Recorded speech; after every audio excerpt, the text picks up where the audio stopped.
Boa noite, pessoal. Hoje, qual que é a ideia? Eu só vou pedir, Cecília, por favor, deixa eu ativar o seu mudo, que está dando um chiado aqui. Agora acho que ficou bom. Hoje eu vou mostrar para vocês um robô que ajuda aluno a estudar. Quando a gente fala um robô que ajuda aluno a estudar, a gente também, eu acho que a ideia na inteligência artificial é sempre pensar como que eu posso transportar uma ideia para outros cenários. Então, quando eu falo de um robô que ajuda um aluno a estudar, ele pode ajudar, inclusive, o próprio professor na simulação, nesse contato com esse robô, a pensar em perguntas mais interessantes para colocar numa prova, ou numa atividade, ou numa sequência didática.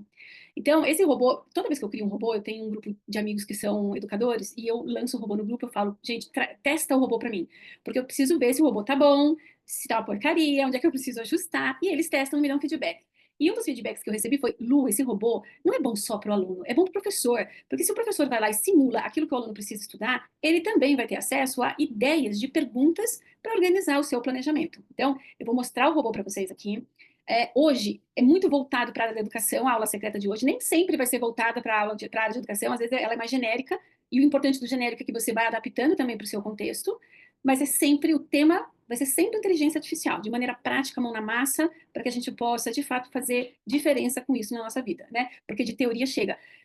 E não sou contra a teoria, não. Eu sou acadêmica, eu fiz pesquisa, eu fiz mestrado, eu acho que a teoria tem o seu lugar. Mas já que a gente está falando de inteligência artificial, vamos botar a mão na massa. Eu vou compartilhar com vocês aqui a tela do meu chat GPT para ir mostrando para vocês. O que acontece?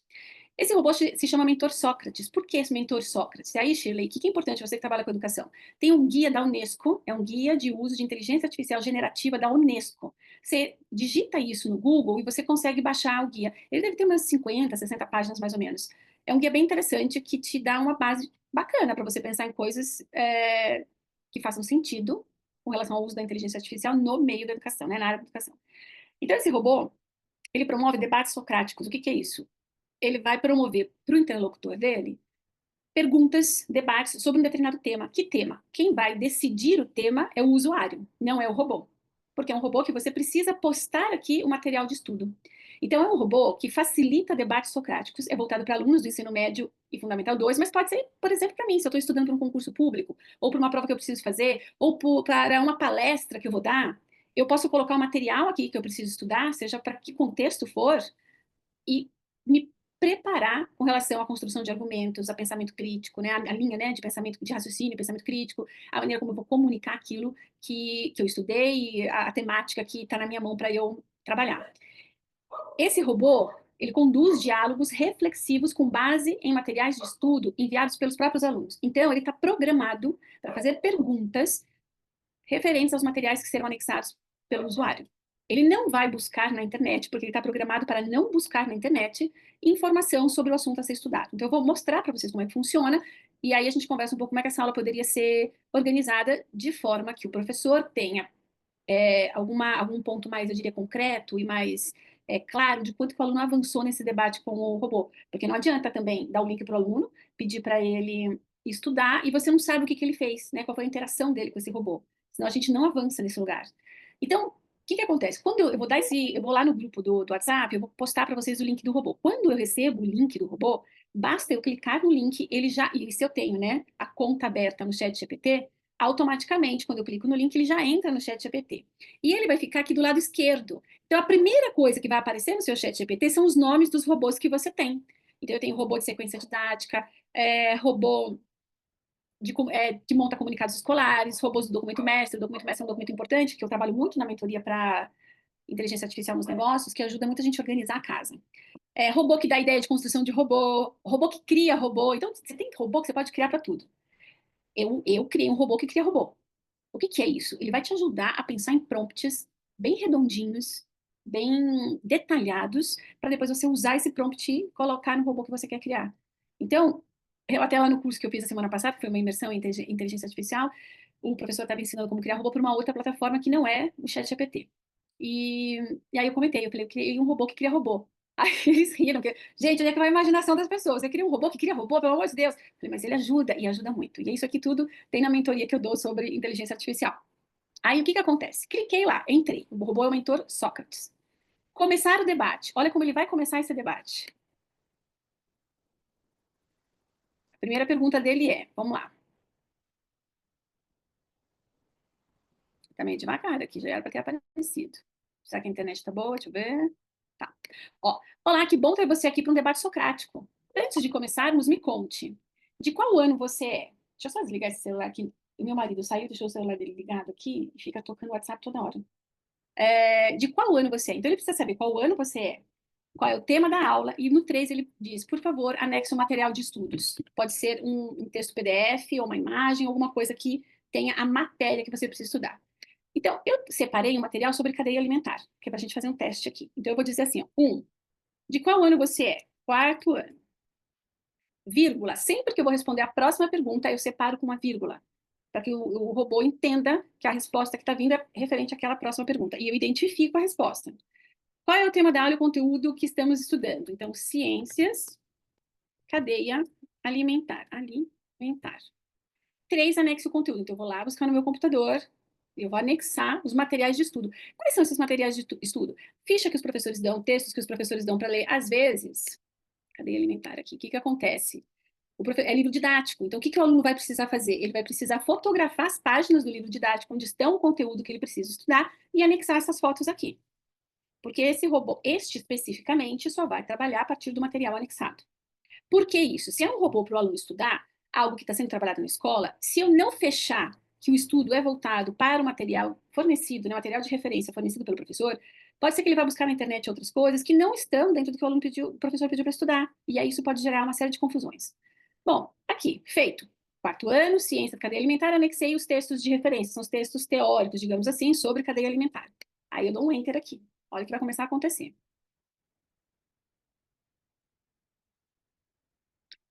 Ótimo, já li os 3 materiais que você enviou. Vamos começar nosso debate socrático. Tema cadeia alimentar. Você já aprendeu que na cadeia alimentar existem produtores, consumidores e decompositores? E que cada um tem um papel importante no fluxo de energia dos ecossistemas. Pergunta provocativa. Imagine que em uma floresta todas as plantas desaparecem por causa de uma praga.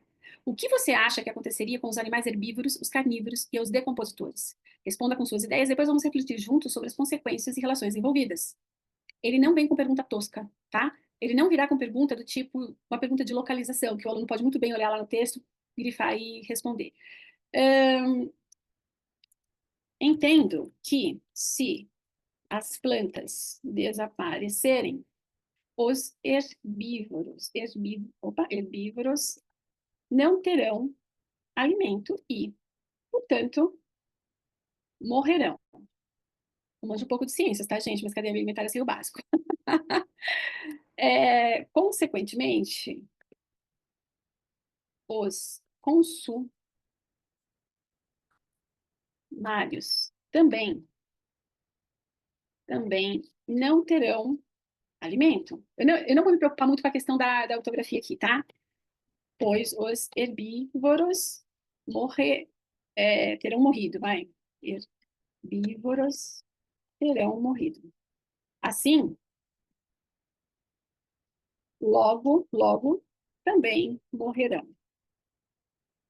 Isso vai acontecer com toda a cadeia. Em pouco tempo, a comunidade desse local será dizimada. Respondi o que eu sei. Eu imagino que o aluno vai ter qual que é a orientação que o professor precisa fazer. Primeiro de tudo, ele deu aula em sala, ele deu lição de casa, e agora chegou a hora de fazer uma revisão de tudo que foi trabalhado. Bom, o que você vai fazer primeiro? Você vai ler o material que você está postando. Antes de postar o material, são materiais que já foram trabalhados em sala de aula, já foram discutidos, já teve lição de casa a partir desse material. Agora você vai rever, você só vai reler esse material, uma vez que ele já foi bastante trabalhado, né, nesse processo. Releu, agora senta para trabalhar com a inteligência artificial. Respondi, dei o enter, vamos ver o que vai acontecer. Excelente começo de raciocínio, você entendeu bem a importância dos produtores como base da cadeia alimentar. Agora vamos aprofundar essa reflexão com algumas perguntas encadeadas. Se os decompositores continuam vivos por algum tempo, qual o papel deles ainda podem cumprir? O papel que eles ainda podem cumprir mesmo sem os produtores estarem ativos? Essas perguntas ele não tirou do nada, ele tirou de informações que estão no material anexado. Tá? A pergunta é o conteúdo, né? Você acha que algum tipo de animal conseguiria sobreviver por mais tempo do que outros animais nesse cenário? Por quê? Com base no que aprendemos sobre teias alimentares, que são mais complexas que as cadeias, será que algum organismo poderia mudar de papel para tentar sobreviver? Dê exemplos. E aí ele vai, gente. Qual que é a parte bacana aqui? As perguntas nunca são as mesmas. Então, se esse aluno quer usar o robô para estudar 3, 4, 5 dias seguidos para uma prova, por exemplo, ele terá perguntas diferentes em todas essas vezes. Pode ser que, a partir do momento que ele explore muito esse robô com esse mesmo material, em um determinado momento a pergunta começa a ficar um pouco repetitiva. Isso aí é porque ele explorou muito. O que vai acontecer mais para frente, conforme ele vai respondendo? O robô vai também pontuando. Aqui eu respondi, eu dei uma resposta completa ali para ele. Eu poderia ter dado uma resposta incompleta. E aí o robô vai pontuar. Olha, aqui você trouxe uma informação importante, mas você esqueceu de falar de outros assuntos. Vamos tentar rever essa resposta? O robô está programado para isso. Né? Então, peraí, já te chamo, Shirley. Então, o robô está programado para isso. Se é um aluno que tem dificuldade de escrita, o robô vai tentar entender o que ele comunicou ali, quais são os conteúdos que ele trouxe, vai reformular essa escrita e vai pedir para ele completar ou com dados, ou comunicar de um jeito que seja dele. Então, é um bate-bola aqui. Esse aluno vai trabalhar raciocínio lógico, construção de argumentos, comunicação escrita. O que o professor precisa fazer para ter certeza de que ele usou a inteligência artificial de uma maneira estratégica, de uma maneira responsável? Porque, afinal de contas, ele está com um robô poderoso na mão ali, precisa saber explorar isso daqui. O professor pode pedir, copia tudo, uma questão da prova, ou de um trabalho escrito, por exemplo, pode ser essa. Você vai copiar todo o seu diálogo, todo o diálogo que você fez com o robô, você vai colocar no Word e você vai me entregar esse material. Seja por Drive, seja impresso, aí é com o professor e com a escola. Porque isso será avaliado. Aí quando o professor recebe esse material, pode se valer nota como trabalho, pode ser só uma correção, enfim, cada escola trabalha de um jeito diferente. O professor tem ali o histórico desse diálogo, o quanto que aquele aluno conseguiu aproveitar ou não esse robô. E aí o professor pode dar um feedback para ele. E isso vai sendo construído. Porque no começo, claramente, os alunos não vão avançar muito nessa discussão. Mas à medida que tem uma orientação do professor, um acompanhamento do professor, às vezes ele faz em sala de aula com todo mundo, às vezes a criança faz em casa sozinha, com acompanhamento de um adulto, enfim. As crianças vão se apropriando disso e vão melhorando cada vez mais a forma de se comunicar e a construção de argumentos. Use o robô para trabalhar com o aluno a construção de um texto, de uma narrativa, de uma pergunta que seja uma resposta que seja completa, que comunique aquilo que está sendo perguntado de maneira clara, que construa, que ele consiga explorar a construção de argumentos. Uma vez que o robô, incansavelmente, o que vai acontecer? Isso eu já testei. Ele não vai dar resposta, mas ele vai incansavelmente estimular esse aluno a pensar sobre a resposta. O aluno pode desistir no meio do caminho. Isso pode acontecer. Mas o robô, enquanto ele não der a resposta, ele vai procurando na tangente outros caminhos para que o aluno chegue na resposta. Ele não vai dar a resposta completa, ele está programado para não dar a resposta completa, mas ele vai, aqui você trouxe, mas está faltando tal coisa. Vamos rever isso aqui, a gente vai bater um papo mais para frente. Você vê que ele vai dizendo, a gente vai retomar, a gente vai bater um papo, porque ele vai retomando isso. O que um dos feedbacks que eu recebi dessa exploração do robô, até esse robô vocês vão ter acesso, acho que é legal vocês explorarem também. E peço, por favor, que me deem feedback para eu ir melhorando esse robô. Que o robô termine, ao final, o aluno diga, então tá bom, então agora já deu, estou terminando meu estudo por aqui. Você pode me entregar um resumo do que a gente conversou? E aí o robô entregar um resumo para o aluno usar como referência de estudo. Eu não programei o robô para isso. Ou então eu posso programar também, e aí não vou programar isso no meu robô, mas o professor que usar um robô desse, construir um robô desse, ele pode dizer, olha, eu quero que você faça 5 perguntas para o aluno. Depois da quinta pergunta, você encerra o bate-papo, o debate, e entrega um resumo para ele. Eu também posso fazer essa programação, para não ficar infinitamente conversando com esse aluno. Até porque, se a gente for pensar que o professor, que é interessante que o professor veja o desenvolvimento desse bate-papo com o robô, dependendo do aluno, ele vai ter páginas e páginas e páginas e páginas para ler. Se ele pega para corrigir, como é que ele vai dar conta de ler tanta coisa e dar um feedback para esse aluno? Essa é uma questão. Agora, o professor também pode usar, que essa é uma outra questão, ao invés de pedir para o aluno entregar o material físico, entregar o material digital. Porque o professor pega esse documento digital, ele constrói um robô para fazer a correção. Então, ele vai ter um outro robô que é só de uso dele, uso próprio, e aí ele coloca. Então, vamos lá, a gente vai começar a correção dos diálogos, dos debates socráticos feitos, e aí ele vai programar o prompt dele sobre isso, isso. Eu quero que você avalie, e aí ele vai colocar quais são os critérios de avaliação para esse robô. Então, ele programa o robô para ver o material, critérios de avaliação, explica qual foi a atividade, e aí ele vai aluno por aluno. Ele coloca o primeiro aluno, o robô lê e dá um feedback. Ele coloca o segundo aluno e dá um trabalho, mas dá infinitamente menos trabalho do que ele ler tudo. Agora, o que acontece aqui? Não é que o professor vai sempre usar esse meio de correção, porque senão também ele não vai conhecer os seus alunos.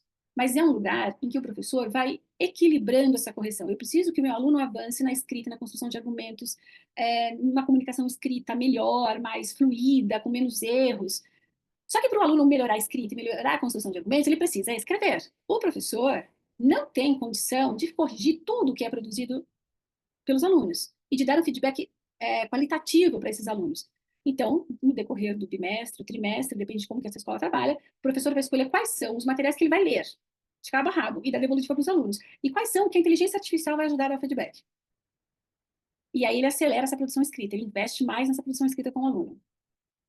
Porque ele consegue ganhar agilidade, né? Essa produtividade vai ganhando aí agilidade. Ele consegue dar o feedback mais rápido. Tem vários jeitos. Gente, esse aqui eu estou mostrando um único robô para vocês, tá? Tem outros tantos jeitos de usar a inteligência artificial com os alunos para otimizar o trabalho desse professor e para fazer essa molecada aí sentar a bunda na cadeira e escrever. Porque precisa. A gente acha que com a inteligência artificial as crianças vão escrever menos. De fato, vão se a gente não souber usar e não souber acompanhar o trabalho. Se a gente souber usar a inteligência artificial e souber acompanhar esse trabalho, ao contrário, elas vão escrever mais e vão escrever melhor. Mas na programação do robô, você pode, por exemplo, colocar alguns links lá no prompt, assim, olha, quando o aluno, depois de 2 ou 3 vezes que você tentou conversar com ele para que ele chegue na resposta X, se ele não chegar, apresente este vídeo para ele. Você coloca o link ali. Aí refaz a pergunta. Então, tem N formas de você programar esse robô. E aí o que que acontece? Aqui, esse robô que eu estou entregando para vocês, de novo, é um robô mais genérico. Porque quem que vai ter a habilidade de fazer esse robô de maneira muito próxima do que está acontecendo na sala de aula? O professor.